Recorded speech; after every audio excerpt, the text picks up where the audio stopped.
નમસ્કાર, CN live Gujarati ન્યૂઝમાં આપનું સ્વાગત છે। સમાચારમાં વાત કરીએ તો પ્રધાનમંત્રી શ્રી નરેન્દ્રભાઈ મોદીએ મુખ્યમંત્રીઓ અને હાઈકોર્ટના મુખ્ય ન્યાયાધીશોની સંયુક્ત પરિષદને સંબોધિત કરી।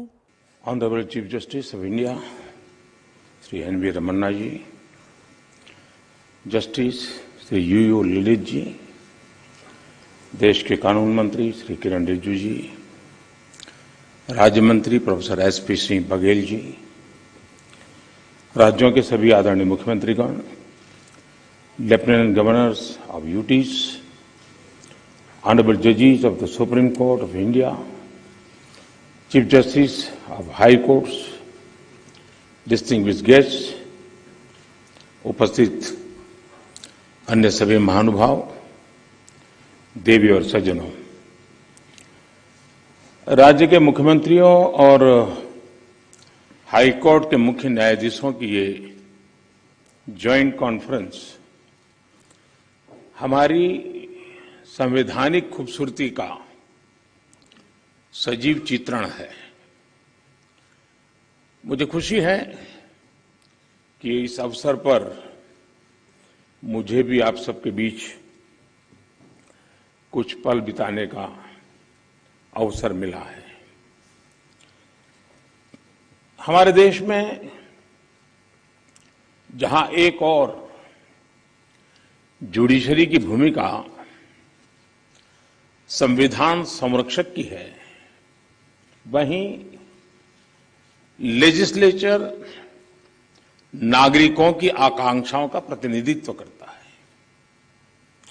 मुझे विश्वास है कि संविधान की इन दो धाराओं का ये संगम, ये संतुलन देश में प्रभावी और समयबद्ध न्याय व्यवस्था का रोडमैप तैयार करेगा। मैं आप सभी को इस आयोजन के लिए हृदय से शुभकामनाएं देता हूं। साथियों, मुख्यमंत्रियों और मुख्य न्यायाधीशों की ज्वाइंट कॉन्फ्रेंस पहले भी होती आई है और उनसे हमेशा देश के लिए कुछ न कुछ नए विचार भी निकले हैं, लेकिन ये इस बार ये जो आयोजन अपने आप में और भी ज्यादा खास है। आज ये कॉन्फ्रेंस एक ऐसे समय में हो रही है जब देश अपनी आजादी का अमृत महोत्सव मना रहा है। आजादी के इन 75 सालों ने जुडिशरी और एग्जीक्यूटिव दोनों के ही रोल्स और रिस्पांसिबिलिटीज को निरंतर स्पष्ट किया है। जहां जब भी जरूरी हुआ, देश को दिशा देने के लिए ये रिलेशन लगातार इवॉल्व हुआ है। आज आजादी के अमृत महोत्सव में जब देश नए अमृत संकल्प ले रहा है, नए सपने देख रहा है, तो हमें भी भविष्य की तरफ देखना होगा।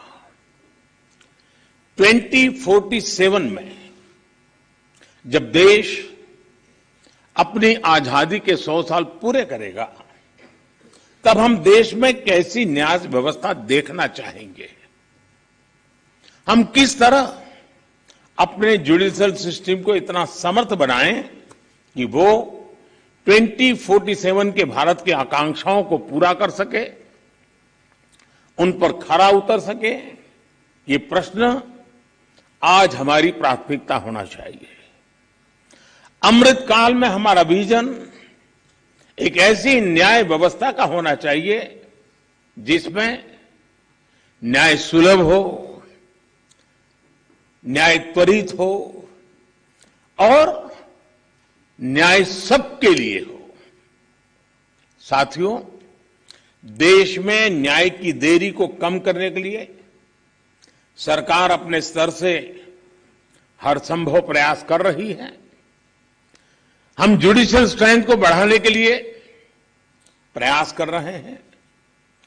जुडिशियल इंफ्रास्ट्रक्चर को बेहतर करने की कोशिश चल रही है। केस मैनेजमेंट के लिए आईसीटी के इस्तेमाल की शुरुआत भी की गई है। सबऑर्डिनेट कोर्ट्स और डिस्ट्रिक्ट कोर्ट से लेकर हाई कोर्ट तक वैकेंसीज को भरने के लिए भी प्रयास हो रहे हैं। साथ ही जुडिशियल इंफ्रास्ट्रक्चर को मजबूत करने के लिए भी देश में व्यापक काम हो रहा है। इसमें राज्यों की भी बहुत बड़ी भूमिका है। साथियों, आज पूरी दुनिया में नागरिकों के अधिकार के लिए, उनके सशक्तिकरण के लिए टेक्नोलॉजी एक इंपॉर्टेंट टूल बन चुकी है। हमारे जुडिशियल सिस्टम में भी टेक्नोलॉजी की संभावनाओं से आप सब परिचित हैं। हमारे ऑनरेबल जजेस समय समय पर इस विमर्श को आगे भी बढ़ाते रहे हैं। भारत सरकार भी जुडिशियल सिस्टम में टेक्नोलॉजी की संभावनाओं को डिजिटल इंडिया मिशन का एक जरूरी हिस्सा मानती है। उदाहरण के तौर पर ई कोर्ट्स प्रोजेक्ट को आज मिशन मोड में इंप्लीमेंट किया जा रहा है। सुप्रीम कोर्ट ई कमेटी के मार्गदर्शन में जुडिशियल सिस्टम में टेक्नोलॉजी इंटीग्रेशन और डिजिटाइजेशन का काम तेजी से आगे बढ़ रहा है। मैं यहां उपस्थित सभी मुख्यमंत्रियों और हाईकोर्ट के सभी चीफ जस्टिस से भी आग्रह करूंगा कि इस अभियान को विशेष महत्व दें, इसे आगे बढ़ाएं। डिजिटल इंडिया के साथ जुडिशरी का ये इंटीग्रेशन आज देश के सामान्य मानवी की अपेक्षा भी बन गई है। आप देखिए, आज कुछ साल पहले डिजिटल ट्रांजैक्शन को हमारे देश के लिए असंभव माना जाता था। लोगों को लगता था, लोग शक करते थे, अरे ये हमारे देश में कैसे हो सकता है। और ये भी सोचा जाता है इसका स्कोप केवल शहरों तक ही सीमित रह सकता है, उससे आगे बढ़ नहीं सकता है। लेकिन आज छोटे कस्बों और यहां तक गांवों में भी डिजिटल ट्रांजैक्शन आम बात होने लगी है। ये पूरे विश्व में पिछले साल जितने डिजिटल ट्रांजैक्शन हुए, उसमें से 40% डिजिटल ट्रांजैक्शन भारत में हुए हैं।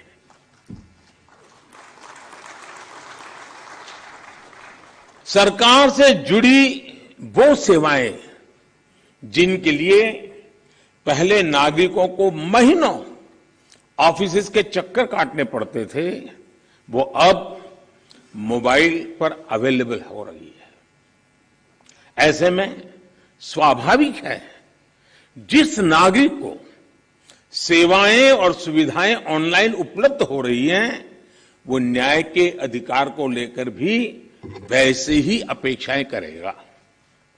साथियों, आज जब हम टेक्नोलॉजी और फ्यूचरिस्टिक अप्रोच की बात कर रहे हैं, तो इसका एक important aspect tech friendly human resources भी है। टेक्नोलॉजी आज युवाओं के जीवन का स्वाभाविक हिस्सा है।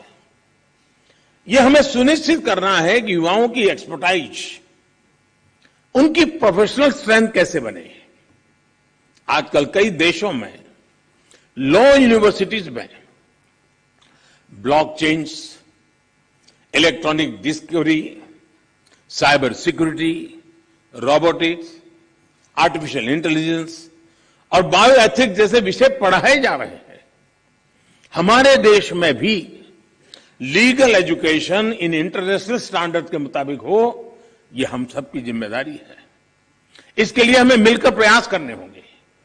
साथियों, हमारे शास्त्रों में कहा गया है, न्यायमूलम सुराज्यम स्यात्, अर्थात किसी भी देश में सुराज का आधार न्याय होता है। इसलिए न्याय जनता से जुड़ा होना चाहिए, जनता की भाषा में होना चाहिए। जब तक न्याय के आधार को सामान्य मानवी नहीं समझता, उसके लिए न्याय और राजकीय आदेश में बहुत फर्क नहीं होता है। मैं इन दिनों सरकार में एक विषय पे थोड़ा दिमाग खपा रहा हूं। दुनिया के कई देश ऐसे हैं कि जहां कानून बनाते हैं तो एक तो लीगल टर्मिनोलॉजी में कानून होता है, लेकिन उसके साथ एक और कानून का रूप भी रखा जाता है जो लोक भाषा में होता है, सामान्य मानवी की भाषा में होता है, और दोनों मान्य होते हैं। और उसके कारण सामान्य मानवी को कानूनी चीजों को समझने में न्याय के दरवाजे खटखटाने की जरूरत नहीं पड़ती है। हम कोशिश कर रहे हैं कि आने वाले दिनों में हमारे देश में भी कानून एक पूरी तरह लीगल टर्मिनोलॉजी हो, लेकिन साथ साथ वही बात सामान्य व्यक्ति की समझ में आए उस भाषा में, और वो भी दोनों एक साथ असेंबली में या पार्लियामेंट में पारित हो, ताकि आगे चल करके सामान्य मानवी उसके आधार पर अपनी बात रख सकता है। दुनिया के कई देशों में ये परंपरा है। अभी मैंने एक टोली बनाई है, वो उसका अध्ययन कर रही है। साथियों, हमारे देश में आज भी हाई कोर्ट्स और सुप्रीम कोर्ट की सारी कार्यवाही इंग्लिश में होती है, और मुझे अच्छा लगा सीजेआई ने स्वयं ने इस विषय को स्पर्श किया। तो कल अखबारों को पॉजिटिव खबर का अवसर तो मिलेगा अगर उठा ले तो।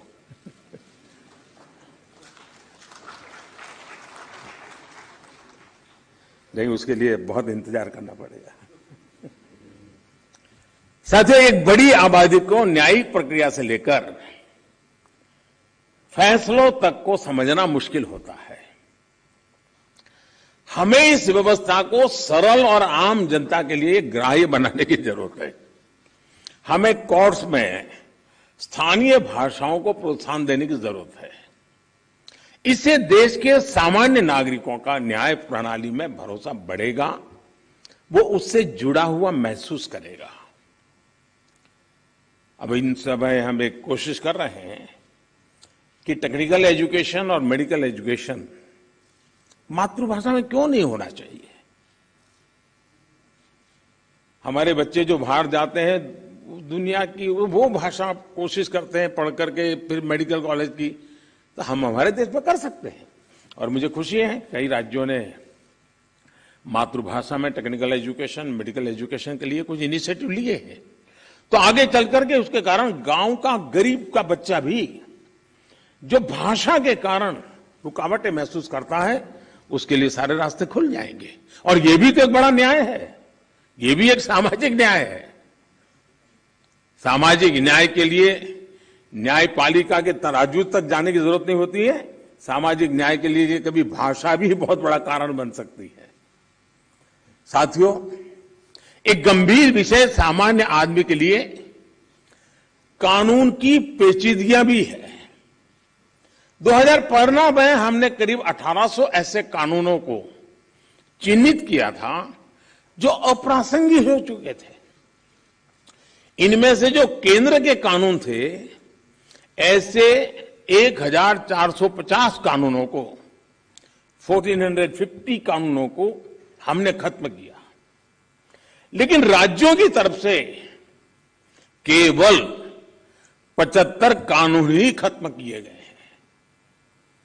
मैं आज सब यदि आदरणीय मुख्यमंत्रीगण यहां बैठे हैं, मैं आपसे बहुत आग्रह करता हूं कि अपने राज्य के नागरिकों के अधिकारों के लिए, उनकी ईज ऑफ लिविंग के लिए आपके यहां भी ये कानूनों का इतना बड़ा जाल बना हुआ है, काल बाह्य कानूनों में लोग फंसे पड़े हैं, उन कानूनों को निरस्त करने की दिशा में आप कदम उठाइए।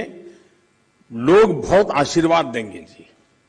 साथियों, न्यायिक सुधार केवल एक नीतिगत विषय या पॉलिसी मैटर ही नहीं है। देश में लंबित करोड़ों केसेस के लिए पॉलिसी से लेकर टेक्नोलॉजी तक हर संभव प्रयास देश में हो रहे हैं, और हमने बार बार इसकी चर्चा भी की है। इस कॉन्फ्रेंस में भी आप सब एक्सपर्ट्स इस विषय पर विस्तार से बात करेंगे ही, ये मुझे पर विश्वास है। और मैं शायद बहुत लंबे अरसे तक इस मीटिंग में बैठा हुआ हूं। शायद जजेस को ऐसी मीटिंग में आने का जितना अवसर मिला होगा उससे ज्यादा मुझे मिला है, क्योंकि मैं कई वर्षों तक मुख्यमंत्री के रूप में इस कॉन्फ्रेंस में आता रहता था। अब यहां बैठना मौका आ गया है तो यहां से आता रहता हूं, तो एक प्रकार से मैं इस महफिल में सीनियर हूं।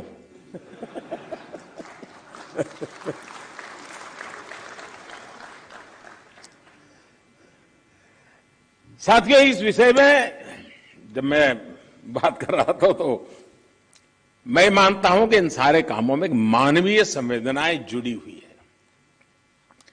मानवीय संवेदनाओं को भी हमें केंद्र में रखना ही होगा। आज देश में करीब 3.5 लाख प्रिजनर्स ऐसे हैं जो अंडर ट्रायल है और जेल में है। इनमें से अधिकांश लोग गरीब या सामान्य परिवारों से। हर जिले में डिस्ट्रिक्ट जज की अध्यक्षता में एक कमेटी होती है ताकि इन केसेस की समीक्षा हो सके, जहां संभव हो बेल पर उन्हें रिहा किया जा सके। मैं सभी मुख्यमंत्रियों और हाई कोर्ट के जजेस से अपील करूंगा कि मानवीय उन संवेदनाओं और कानून के आधार पर इन मामलों को भी अगर संभव हो तो प्राथमिकता दी जाए।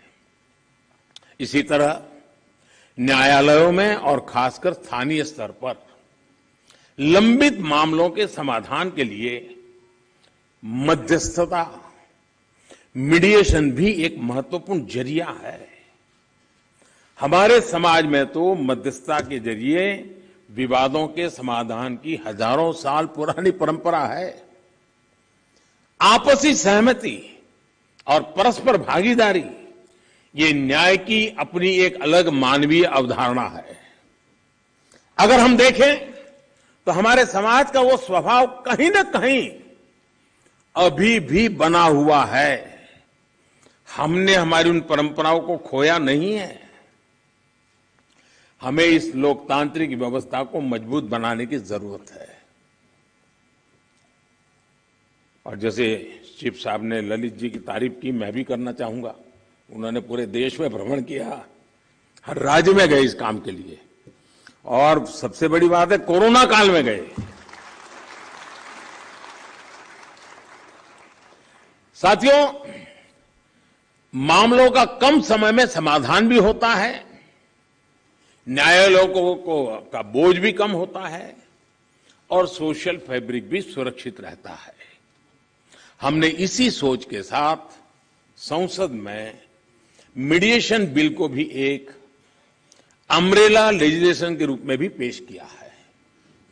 अपनी रिच लीगल एक्सपर्टाइज के साथ हम मीडिएशन से सॉल्यूशन की विधा में ग्लोबल लीडर बन सकते हैं। हम पूरी दुनिया के सामने एक मॉडल पेश कर सकते हैं। मुझे पूरा भरोसा है कि प्राचीन मानवीय मूल्यों और आधुनिक अप्रोच के साथ इस कॉन्फ्रेंस में ऐसे सभी विषयों पर आप सब विद्वज्जन विस्तार से चर्चा करके, मंथन करके उस अमृत को लाओगे जो शायद आने वाली पीढ़ियों तक काम आएगा। इस कॉन्फ्रेंस में जो नए आइडियाज निकलेंगे, जो नए निष्कर्ष निकलेंगे, वो नए भारत की आकांक्षाओं को पूरा करने का माध्यम बनेंगे। इसी विश्वास के साथ मैं फिर एक बार आप सबके मार्गदर्शन के लिए मैं आपका आभारी हूं, और मैं सरकार की तरफ से ये विश्वास दिलाता हूं कि देश के न्याय व्यवस्था के लिए सरकारों ने जो करना होगा, चाहे राज्य सरकार हो, केंद्र सरकार हो, वो भरसक प्रयास करेगी ताकि हम सब मिलकर के देश के कोटि कोटि नागरिकों की आशा अपेक्षाओं को पूर्ण कर सके। और 2047 में देश जब आजादी के 100 साल मनाए, तब हम न्याय के क्षेत्र में भी और अधिक गौरव के साथ, और अधिक सम्मान के साथ, और अधिक संतोष के साथ आगे बढ़े। यही मेरी बहुत बहुत शुभकामना है। बहुत बहुत धन्यवाद।